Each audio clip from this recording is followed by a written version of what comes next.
আসসালামু আলাইকুম প্রিয় লিসেনার্স, আশা করছি আপনারা সবাই ভালো আছেন। আমি আজকে আপনাদের সাথে যে ঘটনাটি শেয়ার করতে যাচ্ছি, এই ঘটনাটি একটি মসজিদ কেন্দ্রিক ঘটনা, মসজিদকে নিয়ে ঘটনাটি। তো এই ঘটনাটি আমাকে যে পাঠিয়েছে তার বয়স 18 বছর এবং সে একজন এসএসসি পরীক্ষার্থী। সে এসএসসি পরীক্ষা দিয়েছে এবং সে আমাদের সাথে এই ঘটনাটি শেয়ার করেছে। তো সে যেভাবে আমাদের সাথে ঘটনাটি শেয়ার করেছে, আমি আপনাদের সাথে সেভাবেই ঘটনাটি প্রিয় লিসেনার শেয়ার করছি। আমাদের এসএসসি পরীক্ষা শেষ হলো এবং এসএসসি পরীক্ষা শেষ হওয়ার পর আমাদের মসজিদের একজন বড় ভাই যে 5 ওয়াক্ত নামাজ পড়ে, সে আমাদের বাসায় আসলো। এসে আমার আম্মা আব্বাকে বলল যে খালা, এরকম তার তো এসএসসি পরীক্ষা শেষ, আমরা আগামী বৃহস্পতিবার 40 দিনের জন্য একটি সফরে যাচ্ছি। প্রিয় লিসেনার্স, বলে রাখা ভালো যে এটাকে চিল্লা বলা হয়, 40 দিনের চিল্লা। তো যারা হিন্দু ধর্মাবলম্বী তাদের জন্য আমি বিষয়টা খুলে বলছি যে মুসলিম ধর্মে যারা আছে তারা আসলে দিনের পথে আল্লাহর রাস্তায় সময় ব্যয় করে। কেউ 3 দিনের জন্য এক মসজিদ থেকে অন্য এলাকার আরেকটি মসজিদে যায়, অনেকে 40 দিনের জন্য দূর দূরান্তের মসজিদগুলোতে যায়, গিয়ে সেখানে তারা দিনের দাওয়াত দেয়, ইসলামের দাওয়াত দেয়, যারা নামাজ পড়ে না তাদেরকে দাওয়াত দেয়, এইরকম আর কি। এই কাজের জন্য এটাকে বলা হয় চিল্লা। তো ওই মসজিদের বড় ভাই কী করলো, আমার মা বাবাকে বলল যে ওর তো এসএসসি পরীক্ষা শেষ, এখন তো সে বেকার সময় পার করছে, তো তার রেজাল্টও অনেক দিন পর দিবে। তো খালা, আমরা বৃহস্পতিবারে 40 দিনের চিল্লায় এমুক মসজিদে যাচ্ছি, তো আপনি যদি শান্তকে আমাদের সাথে একটু দেন তাহলে ভালো হয় আর কি। তো শান্ত হলাম আমি আর কি প্রিয় লিসেনার। তো আমাকে এই কথা বললো, আমার মা বাবাকে এই কথা বললো যে আমাকে 40 দিনের জন্য তাদের সাথে যাতে দেয়, এই অনুমতি আর কি তারা চাইছে। তো আমার মা বাবাও অত্যন্ত ধার্মিক ছিল এবং চিন্তা করলো যে পরীক্ষা শেষ, এখন আমি যদি এইরকম ঘোরাঘুরি করি তাহলে নষ্ট হয়ে যাব, তো সময়টা ভালো কাজে যেন লাগাই। তাই আমার মা বাবা রাজি হলো এবং বললো আচ্ছা ঠিক আছে, আমি তোমাদের সাথে ওকে দিব, তোমরা দেখে শুনে রাখিও। তো প্রিয় লিসেনার্স, ওই দিন ছিল মঙ্গলবার, তো বুধবার আর বৃহস্পতিবার এই 2 দিন ছিল আমাদের হাতে। তো আমি কাপড় চোপড় গুছালাম এবং আমি আমার আরেকটি বন্ধুকে বুঝিয়ে শুনিয়ে আমার সাথে নিলাম। তো প্রিয় লিসেনার্স, বৃহস্পতিবার আসলো। বৃহস্পতিবার এশার নামাজ পড়ে আমরা ওই লাক্কাতুরার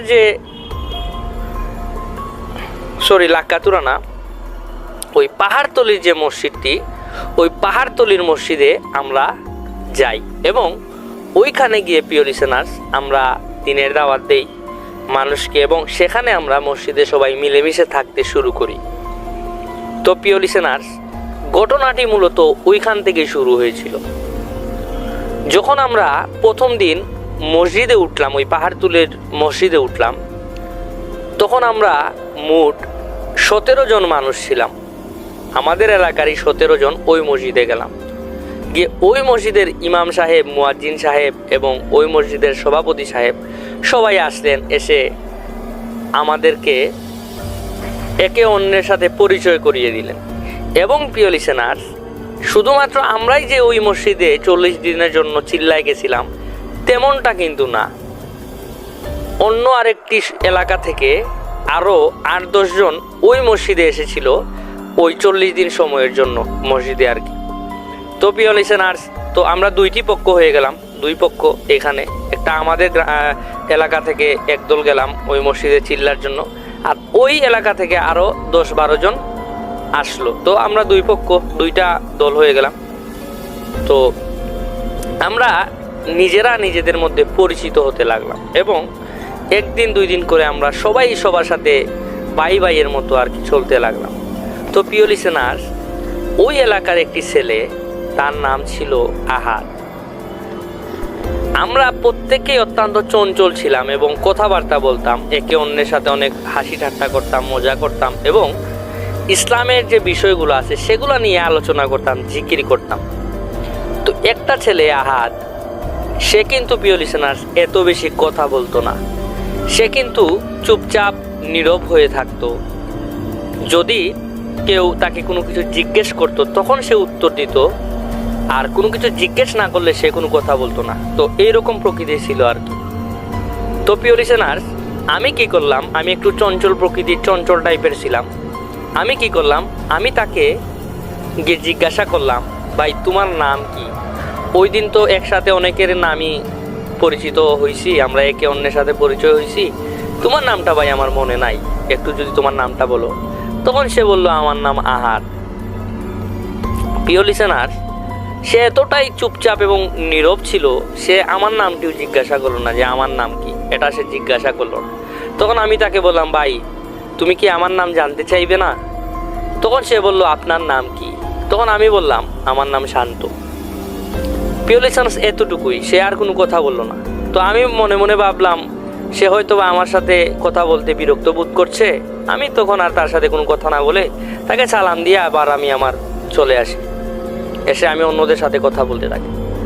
প্রিয় লিসেনার্স, এরকম একদিন, 2 দিন, 3 দিন করতে করতে প্রায় 10 দিনের মতো চলে গেল। আমাদের বাকি রইল আর 30 দিন। তো আমি প্রায় সময় লক্ষ্য করি, নামাজ যখন পড়া হয়, নামাজের সময় সে নামাজ পড়ে সে কোথায় যেন প্রিয় লিসেনার্স চলে যায়। তো আমি কিন্তু প্রিয় লিসেনার্স এই বিষয়টি লক্ষ্য করি, কারণ সবাই সবার মতোই চলছিল, কিন্তু আমার নজরটা তার উপর ছিল, কারণ সে খুব নীরব প্রকৃতি ছিল। আর আমার আগ্রহ জাগে সে কেন নীরব। কারণ প্রিয় লিসেনার্স, আমি ওই দিন ভেবেছিলাম যে সে আমার সাথে হয়তো আমাকে পছন্দ করে না, অথবা আমার সাথে কথা বলতে বিরক্তিবোধ করে। এইটা আমি প্রথমে ভাবছিলাম। পরে দেখলাম যে না, সে শুধু আমি নই, আমাদের যে মসজিদে যে আরও বাকি 25-30 জন মানুষ ছিল, কারোর সাথেই সে কোনো ধরনের কথাবার্তা বলে না, চুপচাপ নীরব হয়ে থাকে। তো কোথায় যেন সে প্রিয় লিসেনার্স জোহরের নামাজ পড়ে আমরা সামান্য খাওয়া দাওয়া করলাম, খাওয়া দাওয়া করে সবাই একটু রেস্ট নেয় আর কি প্রিয় লিসেনার্স। তো সে কিন্তু প্রিয় লিসেনার্স কোথায় যেন চলে যায়। তো সেদিন আর আমি তাকে দেখতে পেলাম না। তারপর আসরের আজান দেওয়ার পর সে আবার মসজিদে আসলো। মসজিদে আসার পর আসরের নামাজ পড়লাম, পরে আমরা জিকির করলাম, আমরা কিতাব পড়লাম। পড়ার পর মাগরিবের আজান দিয়ে দিল। মাগরিবের নামাজ পড়ার পর প্রিয় লিসেনার্স আমি আবার তার কাছে গেলাম, গিয়ে তাকে জিজ্ঞাসা করলাম যে, আব্দুল আহাদ ভাই, আপনি সবসময় নীরব থাকেন, আপনি কারোর সাথে কোনো কথা বলেন না, কারোর সাথে কোনো ধরনের হাসি ঠাট্টা বা কারো ধরনের কোনো সাথে কোনো স্বাভাবিক কথাবার্তাও আপনি বলেন না। ভাই আপনি যদি একটু বলতেন আপনার কি হয়েছে, আপনার কি সমস্যা, আমাকে যদি একটু বলতেন। আমি আপনাকে যখনই খেয়াল করি তখনই দেখি আপনি নীরব, তখনই দেখি আপনি কিসব যেন একটা চিন্তার মধ্যে আছেন, আপনাকে দেখে মানে আমার ভালো লাগে না। তো তখন আব্দুল আহাদ বললো যে, ভাই না, আমি এরকমই ভাই, আমার কারোর সাথে কোনো কথা বলতে ভালো লাগে না, আমার কোনো কিছুই ভালো লাগে না ভাই। তখন শান্ত তার আরেকজন যে বন্ধু ছিল তাকে যে নিয়ে গেছিল তাকে বিষয়টি শেয়ার করে যে এরকম সে কথাবার্তা বলে না, সে সবসময় চুপচাপ নীরব থাকে, তো বিষয়টা কি বুঝি নাই। তখন তারা 2 বন্ধু পরামর্শ করলো যে সে কোথায় যায় এবং কি করে, এই বিষয়গুলো আমাদেরকে জানতেই হবে। তো প্রিয় লিসেনার, তারা যখন সে জোহরের নামাজ যাওয়ার পরের দিন, জোহরের নামাজ যাওয়ার পরে সে ভাত খেয়ে কোথায় যেন চলে যায়, সে এইটা দেখার জন্য শান্ত আর তার বন্ধু তাকে ফলো করতে থাকে। এবং এক সময় আব্দুল আহাদ বুঝে ফেলে যে শান্ত আর তার ওই বন্ধু তাকে ফলো করতেছে। তখন আব্দুল আহাদ বলে যে, ভাই আপনি আমাকে ফলো করছেন কেন? তখন শান্ত আর তার বন্ধু আব্দুল আহাদকে একদম জোর করে যে, ভাই আজকে আপনাকে বলতেই হবে, আপনি কিসের চিন্তায় আছেন, আমাদেরকে শেয়ার করুন, সমস্যা নাই ভাই, আমরা কারো কাছে কোনো কিছু বলবো না। তখন আব্দুল আহাদ শেয়ার করতে থাকে তার সাথে ঘটে যাওয়া ভয়ঙ্কর ঘটনা। প্রিয় লিসেনার্স, তখন আব্দুল আহাদ বলে, ভাই আমার বাবা মা পৃথিবীতে কেউ বেঁচে নাই এবং তারা মারা গেছে ভাই প্রায় 30-35 দিন হয়। প্রথমত হচ্ছে তারা মারা যাওয়ার পরে আমি খুব একটা কষ্টে আছি, তাদেরকে বলতে পারতেছি না। মহান আল্লাহ তাআলা তাদেরকে দুনিয়া থেকে নিয়েছেন, তিনিই জন্ম মৃত্যুর মালিক, তাতে আমার কোনো মন খারাপ নেই ভাই। আমি আল্লাহর কাছে সব সময় তাদের জন্য দোয়া করি। কিন্তু আমার মা বাবার যে অস্বাভাবিক মৃত্যু হয়েছে তার জন্য আমি সবসময় চিন্তায় থাকি এবং আমার সাথে অত্যন্ত ভয়ানক ভয়ানক ঘটনা হয়। তো এই কথা বলার পর শান্ত তার বন্ধু অবাক হয়ে যায়, ভাই কি বলতেছেন এইসব, আপনার বাবা মা কি একসাথে মারা গেছে? তখন ওই আব্দুল আহাদ বলে উঠলো, হ্যাঁ ভাই, আমার বাবা মাকে একসাথেই তাদের লাশ পাওয়া গেছে। তো এই কথা শোনার পর শান্ত আর তার বন্ধু চমকে উঠে অবাক হয়ে যায়। তখন তারা পুরো ঘটনাটি শোনার জন্য আব্দুল আহাদকে অনুরোধ করে। তখন আব্দুল আহাদ তার সাথে ঘটে যাওয়া ঘটনাগুলো তাদেরকে বলতে লাগলো। তখন আব্দুল আহাদ বলল, ভাই, আমরা একটা গ্রামে বাস করি এবং ওই গ্রামে আমরা বাপ চাচা হচ্ছে 3 জন। তো আমার এক চাচা মারা গেছে এবং আমার ওই মারা যাওয়া যে চাচা ছিলেন তিনি তার পরিবারের যে ছেলে মেয়ে আছে তারা সবাই শহরে থাকে, গ্রামটা ওইখানে যে তারা কেউ থাকে না। তো তারা তাদের বাউন্ডারি করে তাদের জায়গাটা তারা নিয়ে নিছে। কিন্তু সমস্যা হইছে আমার বাবার এবং আমার যে চাচা ওই 2 জনের জায়গাটা এখনো ভাগাভাগি হয় নাই এবং আমার চাচা সবসময় আমার বাবাকে জোর জবরদস্তি করতো, আমার বাবাকে দেখতে পারতো না। আমার বাবাকে না দেখারও আরেকটা কারণ আছে, কারণ আমার বাবা ছিল সৎ ভাই। প্রিয় লিসেনার্স, যখন আব্দুল আহাদ বলল সৎ ভাই, তখন শান্ত এবং তার বন্ধু বলল যে ও তোমার বাবা সৎ ভাই, এই কারণে মনে হয় তারা একটু তোমাদেরকে দেখতে পারতো না। তো তখন আব্দুল আহাদ বলে, হ্যাঁ, তারা আমার ওই চাচা, আমার বড় চাচা আমাকে ঠিকই দেখতে পারতো, কিন্তু ওই মেজো চাচা আমাদেরকে দেখতে পারতো না। তারা আমাদেরকে সবসময় জোর জবরদস্তি করতো আমরা যেন এখানে এই জায়গাগুলো ফেলে আমরা চলে যাই। তো আমার ওই মেজো চাচার সম্পত্তির অনেক লোভ ছিল এবং সে ওই জায়গার লোভে সে সব সময় আমাদের সাথে বিভিন্নভাবে খারাপ আচরণ করত, ঝগড়া করত, আমরা যেন এই জায়গাটি ছেড়ে দূরে কোথাও চলে যাই। তো প্রিয় লিসেনার্স, ওই জায়গার অনেক দাম ছিল, বাজার মূল্য অনেক টাকা ছিল এবং আমরা তাদের অত্যাচার দিনের পর দিন সহ্য করতে থাকি। এই কথাটি আব্দুল আহাদ বলল এবং ওই জায়গাটির তাদের ওই মেজো চাচার অত্যাচার কিন্তু তারা দিনের পর দিন সহ্য করে, কিন্তু কোথাও যেতে পারে না, কারণ তারা আর্থিকভাবে ছিল অসচ্ছল, যে কারণে তারা কোথাও যেতে পারছিল না, যে অন্য কোথাও গিয়ে ঘরটর বানিয়ে জায়গা কিনে থাকবে, ওই রকমও পারতেছিল না। তো আব্দুল আহাদ আরও বলল যে আমরা গরু পালতাম, আমাদের গরুটা ওদের সীমানায় যেত, অনেক সময় গরু অনেক সময় প্রসাব করতো, পায়খানা করতো, তো এইসব গোবর টুবর তাদের সীমানায় গেলে তারা আমাদের সাথে ওইটা নিয়েও ঝগড়া লাগাতো। তো তারা আমাদের গরুকে বিষ খাইয়ে মেরে ফেলে। তো প্রিয় লিসেনার্স, এই কথাগুলো যখন আব্দুল আহাদ বলছিল তখন শান্তরা কিন্তু মনোযোগ সহকারে শুনছিল। তো তারপর মাগরিবের আজান দিয়ে দেয় এবং তখন আব্দুল আহাদ ঘটনা আর পুরোটা বলতে পারেনি। তখন যে যার মতো করে বললো, ভাই, ঘটনা আপনার পরে শুনবো, এখন নামাজ পড়ে ফেলি চলেন। তখন তারা নামাজ পড়ে ফেলে এবং নামাজ পড়ে কিছু জিকির আজকার করে তারা এশার নামাজও পড়ে ফেলে। তো এশার নামাজের পর তারা কিন্তু একসাথে প্রিয় লিসেনার্স ঘুমায় সবাই। তো সবাই একসাথে সুন্দরভাবে ওই যে মসজিদে যখন তারা ঘুমায়, তো তারা একসাথে ঘুমালো, শান্তর বন্ধু এবং ওই আব্দুল আহাদ, তারা একসাথে ঘুমালো এবং রাতে তাদের বাকি ঘটনাটুকু বলতে লাগলো। যখন গরুটাকে বিষ খাইয়ে মেরে ফেললো তখন আমার বাবা তাদেরকে, আমার মেজো চাচাকে কোনো কিছু বলে নাই, কারণ মেজো চাচা ছিল অনেক রাগী মানুষ, যে অন্য কোনো ক্ষতি কি করে ফেলে বা আমাকে কি কিছু করে ফেলে, তাই আর সে কোনো কিছু বলে নাই, আল্লাহর কাছে রেখে দিল, আল্লাহর কাছে বিচার দিছে, শেষ, এতটুকু। তো এখানে যদি আমার মেজো চাচার অত্যাচার বন্ধ হতো তাহলেও ভালো ছিল, কিন্তু তার অত্যাচার থামলো না।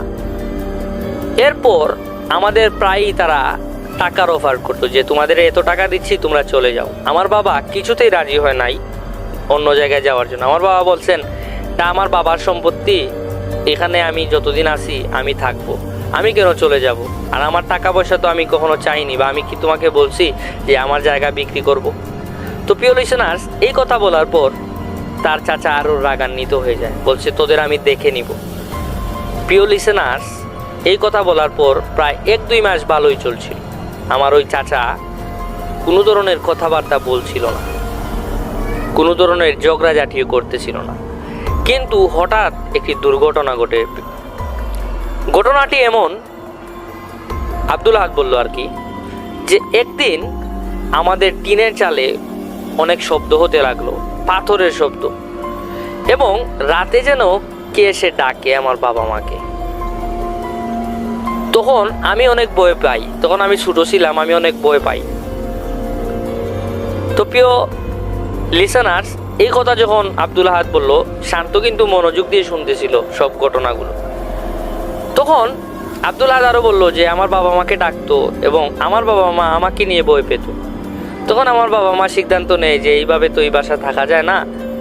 তো আমার বাবা মা তাদের অত্যাচারে অতিষ্ঠ হয়ে চিন্তা করলো যে এই জায়গাটা তারা ছেড়ে অন্য কোথাও বাড়ায় থাকবে। তো এই সিদ্ধান্ত নেওয়ার পর তারা কি করলো, সপ্তাহখানেক পর তারা যাওয়ার সিদ্ধান্ত নিল। কিন্তু প্রিয় লিসেনার্স, এখন যে ঘটনাটি আপনারা শুনবেন, সেটি শোনার পর আপনারা নিজেকে ধরে রাখতে পারবেন না। তো আব্দুল আহাদ বলে উঠলো যে হঠাৎ করে একদিন কে যেন ঘরের বাইরে দরজায় টক টক শব্দ করছিল। তো আমার বাবা মা অনেক ভয় পায়।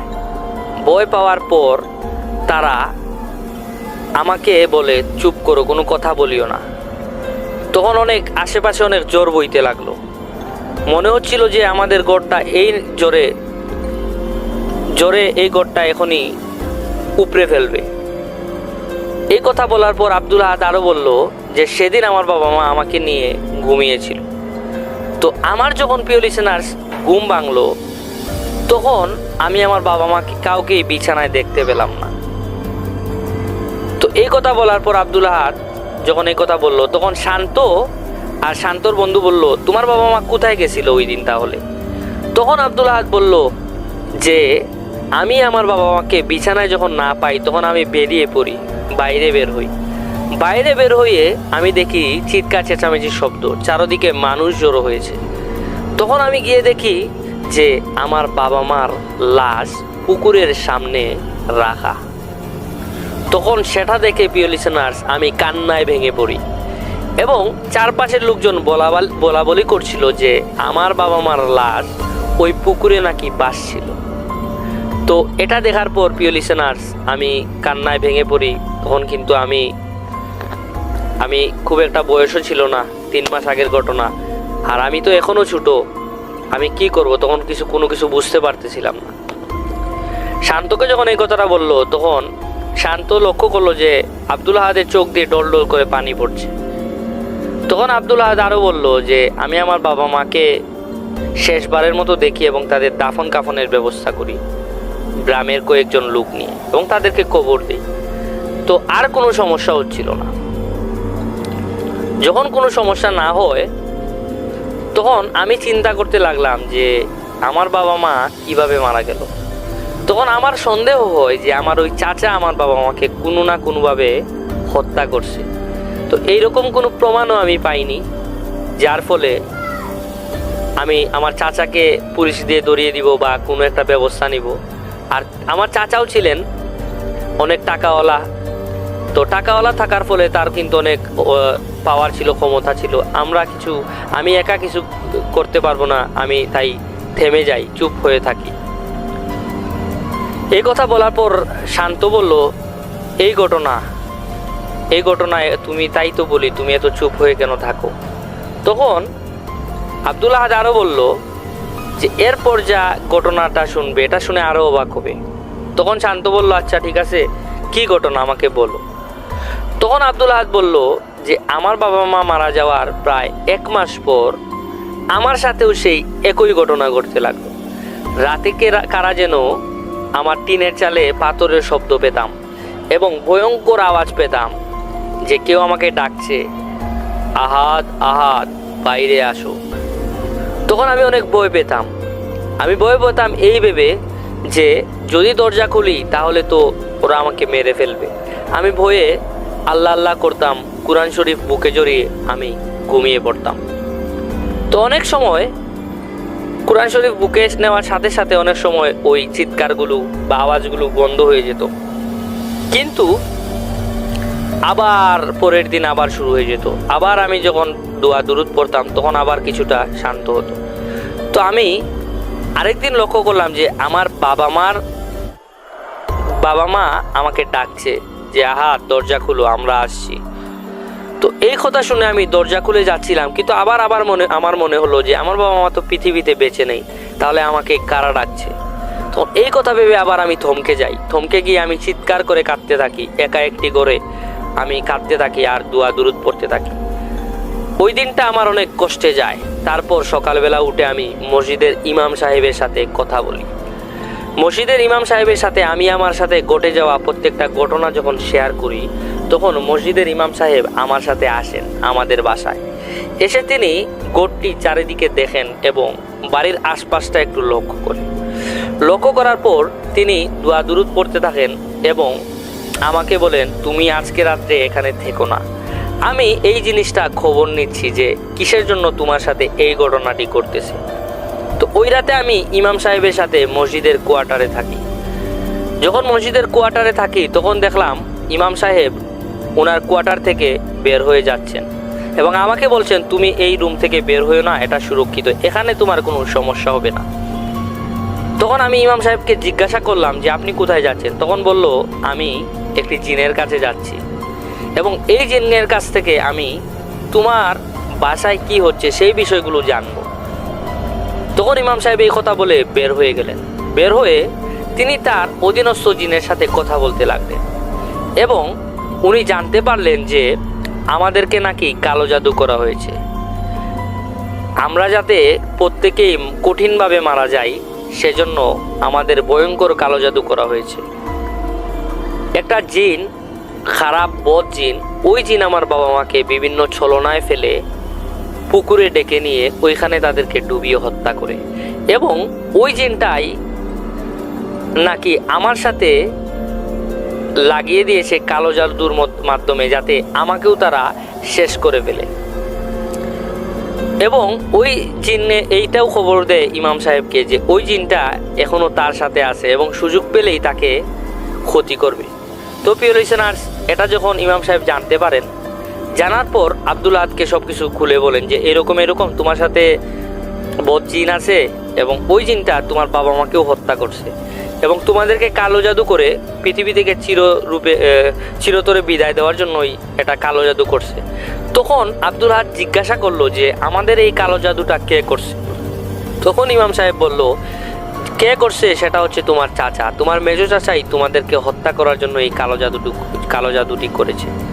তখন আব্দুল আহাদ কাঁদতে লাগলো যে আমার চাচা, আমার বাবা সৎ ভাই হয়ে বলে কি আমার চাচা এই জঘন্য কাজটি করতে পারলো। তখন ইমাম সাহেবকে জড়িয়ে ধরে অনেক কাঁদতে লাগলো আব্দুল আহাদ।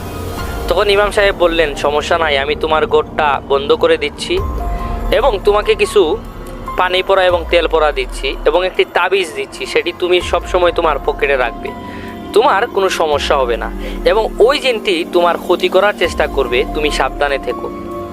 তো ইমাম সাহেবের কাছ থেকে সেই পানি পড়া, তেল পড়া এবং তাবিজটি নেওয়ার পর তার আর কোনো সমস্যা হলো না।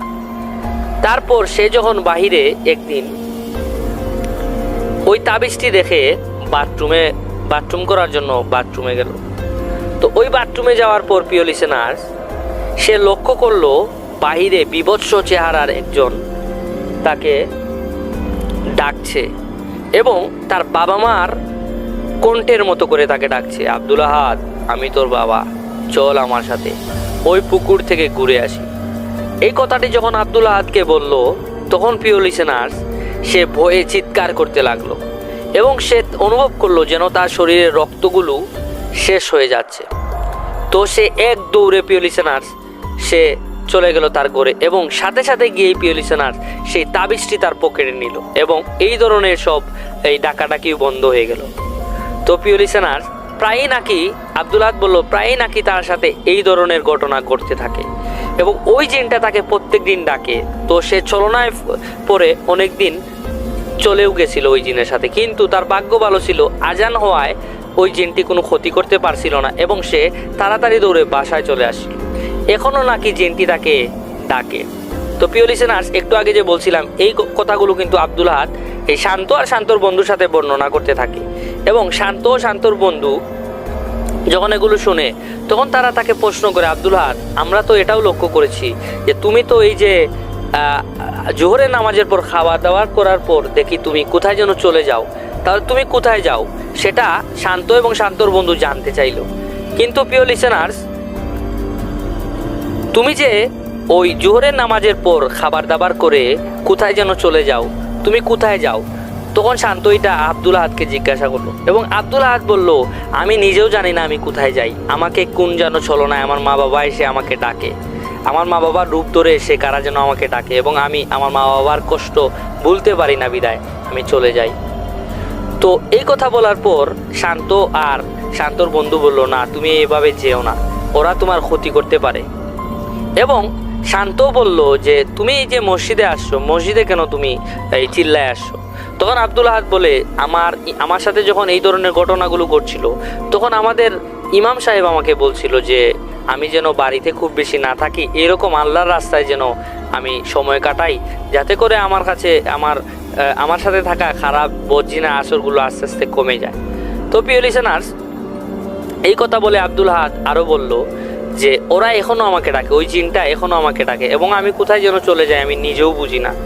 তো প্রিয় লিসেনার্স, এই কথা যখন আব্দুল আহাদ শান্তর বন্ধুকে বলল, তখন শান্তর বন্ধু বলল যে তুমি কোথাও বের হয়ে না, প্রয়োজনে তুমি আমাদেরকে ডাক দিও, আমরাও তোমার সাথে যাব, কিন্তু তুমি একা একা কোথাও যেও না।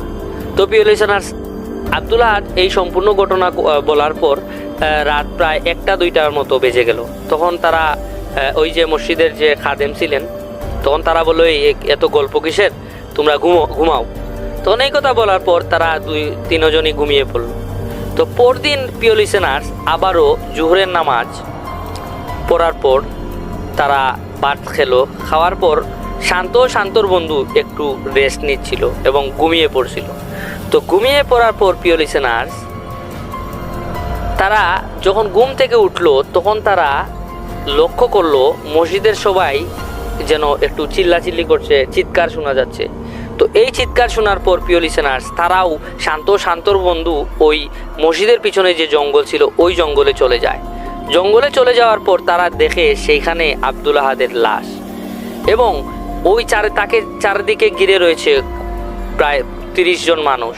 তো তারা সবাই বলাবলি করছিল এখানে লাশটা কিভাবে আসলো এবং আব্দুল আহাদ কিভাবে মারা গেল। তখন প্রিয় লিসেনার্স, এই শান্তর বন্ধু ঠিকই বুঝে গেল যে এটা কিভাবে মৃত্যু হয়েছে তারা জানে, আর বাকি কেউ জানে না। কারণ তারা তো প্রত্যেকটা ঘটনা জানে যে এই আব্দুল আহাদের চাচা তাকে কালো জাদু করেছিল, এবং তার বাবা মাকে যেভাবে হত্যা করছে তাকেও সেই জিনটি, আব্দুল আহাদকেও সেই জিনটি হত্যা করে ফেলছে। এবং তারা শান্ত এবং শান্তর বন্ধু ওই ঘটনাটা ইমাম সাহেবের কাছে গোপনে বলে যে এরকম এই কারণেই মনে হয় আব্দুল আহাদ মারা গেছে। এবং প্রিয় লিসেনার্স, আব্দুল আহাদের শরীর এমনভাবে সাদা হয়েছিল যেন তার শরীরে 1 ফোঁটা রক্তও নেই, যেন সমস্ত রক্তগুলো ওই জিনটি চুষে খেয়ে ফেলেছে। এবং কি বিভৎস চেহারা সেটা আপনারা কল্পনাও করতে পারবেন না। তো এই কথা বলে প্রিয় লিসেনার্স, এই শান্ত আমাদের সাথে ঘটনাটি শেয়ার করেন, এবং শান্ত বলেন যে এই ঘটনাটি সে শেয়ার করার উদ্দেশ্য হচ্ছে যে কালো জাদুর যে ভয়ানক পরিণতি, এই পরিণতিটা যেন সবাই জানে, সেই জন্যই সে এই ঘটনাটি সকলের সাথে শেয়ার করেছে। এবং প্রিয় লিসেনার্স, এই ঘটনাটি যদি আপনাদের ভালো লেগে থাকে তাহলে আপনারা অবশ্যই আমাদের চ্যানেলটিকে সাবস্ক্রাইব করবেন, এবং আরও নতুন ঘটনা পেতে আমাদের চ্যানেলটিকে সাবস্ক্রাইব করে রাখবেন, যাতে আমরা নতুন ভিডিও আমাদের চ্যানেলে ছাড়ার সাথে সাথে আপনারা ঘটনার নোটিফিকেশন পেয়ে যান।